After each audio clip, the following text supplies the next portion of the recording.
Бул KG сайты даярдаган Кыргызстанда жана ошондой эле дүйнөдө болуп жаткан жаңылыктар топтому менен тааныштырабыз.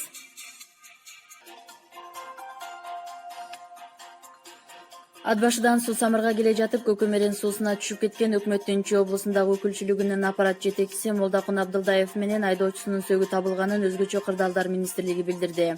Эскерте кетсек, кырсык 30-июнь күнү Кызыл Ой менен Кожомкул айылынын ортосунда болгон. Ал эми Өзгөчө кырдаалдар министрлигине билдирүү 2-июль күнү саат 10 чамасында түшкөн. Маалыматта унаа ичинде Абдылдаев, анын жубайы, уулу, небере кызы жана айдоочусу болгону айтылган. Кызы Индиранын айтымында атасы 30-июнда Таңгамал Кожомкулдун 130 жылдыгы үчүн суу самырга келе жаткан. Издөө иштерине 98 куткаруучу менен кырсыктаган бөлөнүнөн 20 чукултууганы чыккан. Саат 17:20 Жумгалдын Арал айылынын тушунан айдоочусунун, саат 20:00 андан 12 чакырым алыстыкта үй ээси Молдокун Абдылдаевдин сөөгү табылды. Караңгы кирип кеткенине байланыштуу издөө иштери убактылуу токтотулду деп айтылат маалыматта.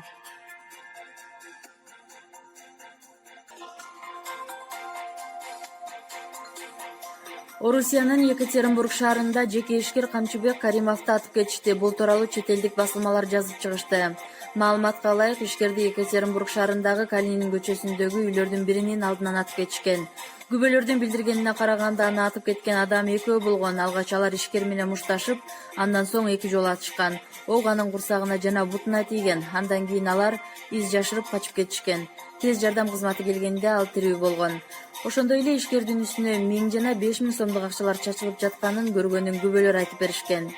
Жеке ишкердин жардамчысы бул маалымат боюнча билдирүү таратып, ишкерди атып кеткендер унаасын калтырып, өздөрү жөө качып кеткенин айткан. Ал эми полиция кызматы шектүү жарандардын унаасын тергөөгө алып кетишкен.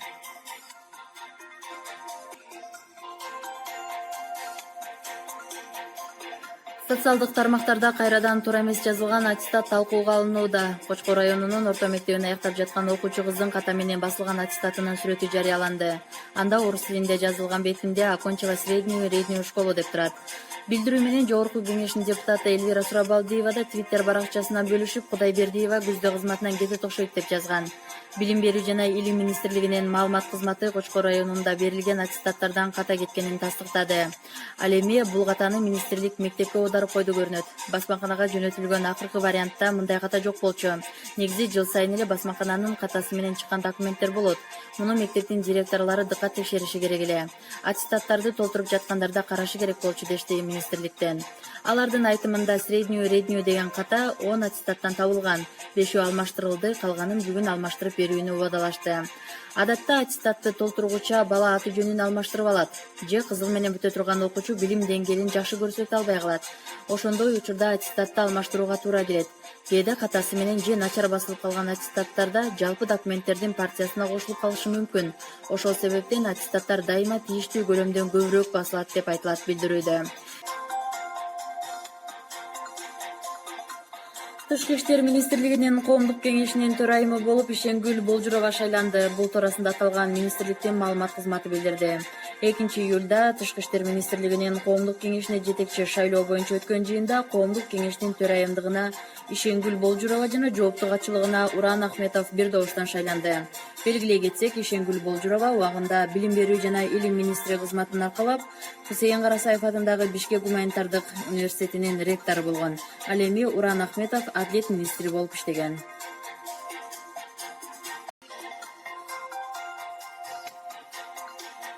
Жогорку кеңеш Алмазбек Атамбаевдин кол тийбестигин алуу боюнча чечими мыйзам чегинде кабыл алынды. Бул тууралуу Жогорку кеңештин спикери Дастан Жумабеков бүгүнкү маалымат жыйынында билдирди.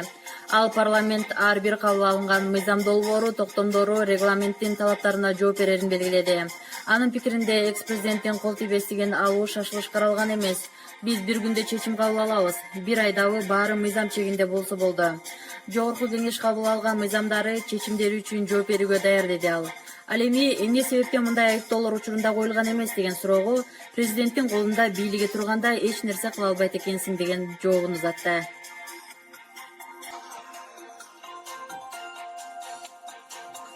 Бүгүн мурунку президент Алмазбек Атамбаевдин тарапташтары Атамбаевдин Кой таштагы үйүндө чогулуп турган. Ал жактан Бишкек шаарындагы форум имаратынын алдында мурдагы президент Алмазбек Атамбаев баштаган жоон топ азыркы бийликтин аракеттерине нааразы экенин айтып, тынчтык митингин өткөрүшүүдө.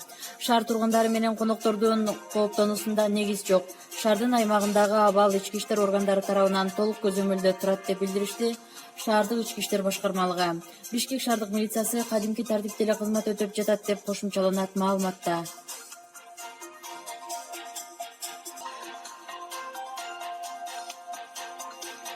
Жогорку кеңештин төрагасы Дастан Жумабеков парламентке коомдо айтылган сындарга терикпейт. Бул тууралуу ал бүгүнкү маалымат жыйында билдирди. Анын айтымында жакшы иштеген кишине сын ээрчип турат. Демек биз жакшы иштеп жатабыз деди. Парламенттин бир жыл ичинде жасаган иштери катары ал майыппалдардын энелерине төлөнө баштаган айлык акыны, жаңы кодекстерди оңдоп түзөбүшкө киргизүүнү, аны менен бирге коомчулуктан нааразычылык жараткан түкүрүккө айыппул төмөндөшүн белгиледи.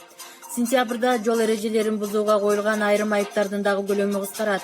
Андан тышкары мугалимдердин маянасы 40%га көбөйтүлөт деди. Алмазбек Атамбаевдин Кой таштагы үйүндөгү кырдаал боюнча суроо берилгенде Алмазбек Атамбаев коргонуп, таш топтоп, окоп казып жатат. Мен ага ай токтот деп айта албайм да. Анын кадамдары мыйзамдан чыкса жооп берет, деди Дастан Жумабеков. Ал мурдакы өлкө башчысы 1-июль күнү таластыктардан мурдагы сөзү үчүн кечирим сурап, бирок кайра эле АБК көбөштү эстеп өткөнүн белгиледи.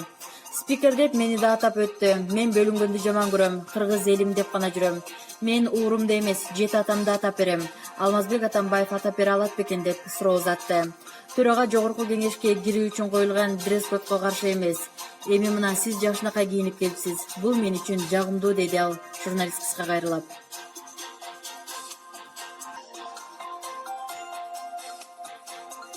Кечээ 2-июлда социалдык тармактарда Бишкектин ортосунда жайгашкан Айчүрөк соода борборунун аймагында сабалган чет элдик жарандын видеосу тараган.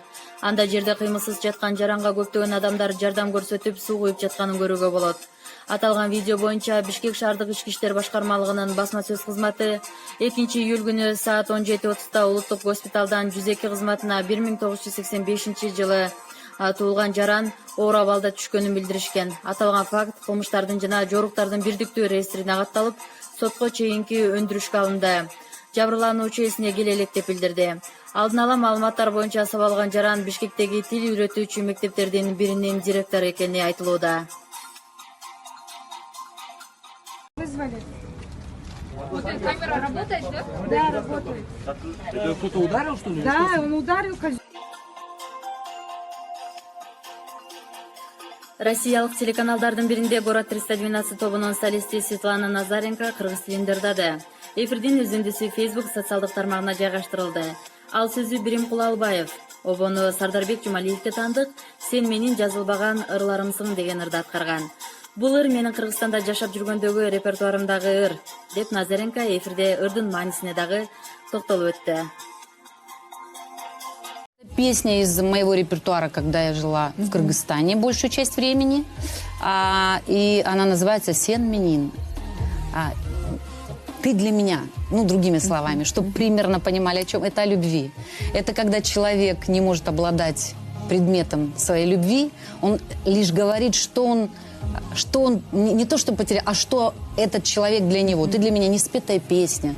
То, что вот красивое он не получил. Вот все это ты для меня, да? Сени менин жазылбаган ырларымсың, сени менин айтылбаган сырларымсың. Туйлатып жүрөгүмдү алооткон, сени менин жаштык жалын жыргалымсың.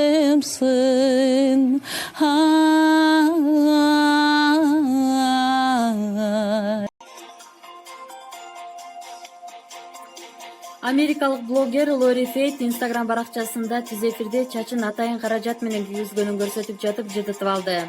Ал чачынын түсүн, жасалгасын тез-тезден алмаштырып турууну абдан жактырат. Бирок бул ирет чачы жыдып түшүп калды.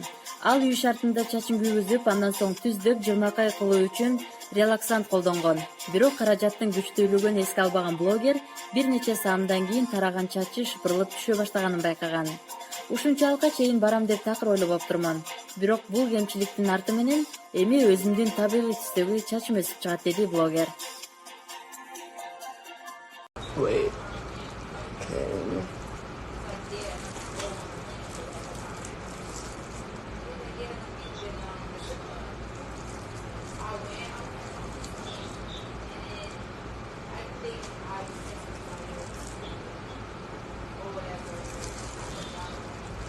Oh my god!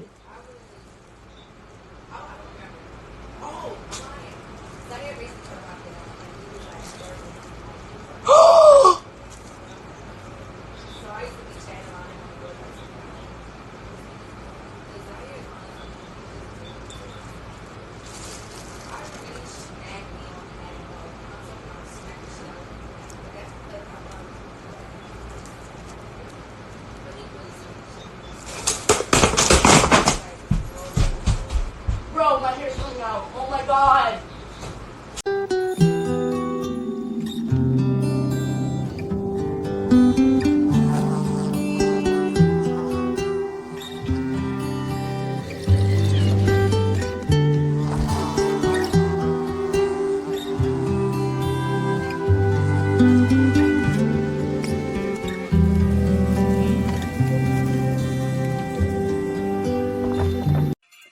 Волк KG сайтына жазылып, акыркы болуп жаткан жаңылыктар менен кабардар болуңуздар.